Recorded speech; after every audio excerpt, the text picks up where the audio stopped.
Okay, let's take stock of the global handover from last night.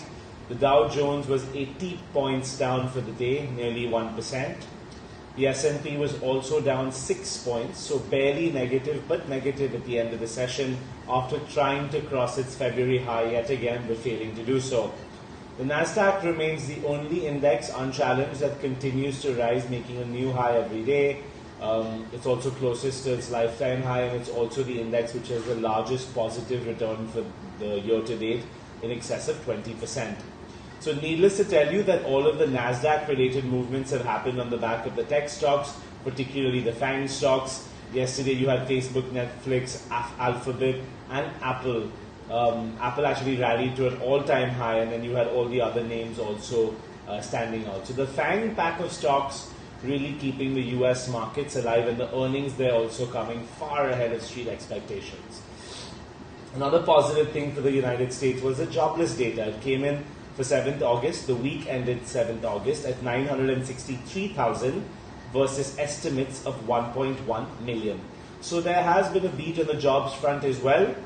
However, despite all this, delayed stimulus talks, that there's no stimulus bill yet, which has been passed by an American House of Representatives. The second bill I'm talking about is really getting everyone jittery. Where is the next round of stimulus going to come from? So that's what happened in the US. Let's now look at Europe and Asia. Europe was negative yesterday. Excuse me. Again, they're awaiting the stimulus package. The stock 600 closed 0.63% lower. Bank shed 2%. And then retail bucked the trend to add 0.24%. So retail did well, banks did poorly. In Asia, it was mixed. Investors remain cautious. Australia rose right after market open, but we'll see how it holds out the rest of the day. Over here, the bank index again. The bank index in Australia has been coming up almost every day over the last week. It really seems to be outperforming Westpac, Commonwealth Bank of Australia, National Australian Bank. All these ones are the really better performing ones.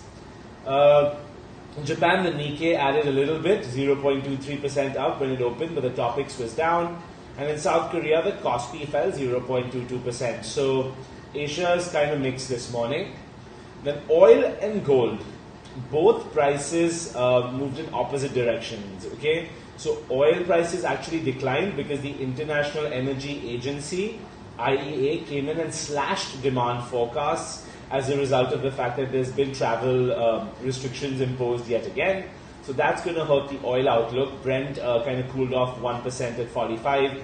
WTI cooled off 1% as well at 42.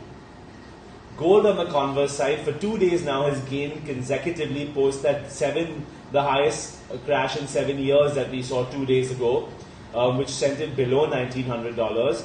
Now spot is firmly above, spot gold is firmly above $1,954 per ounce, and then US gold futures are up 1% and 1.1% actually to $1,970 per ounce. So now approaching that $2,000 mark yet again, regaining some lost ground.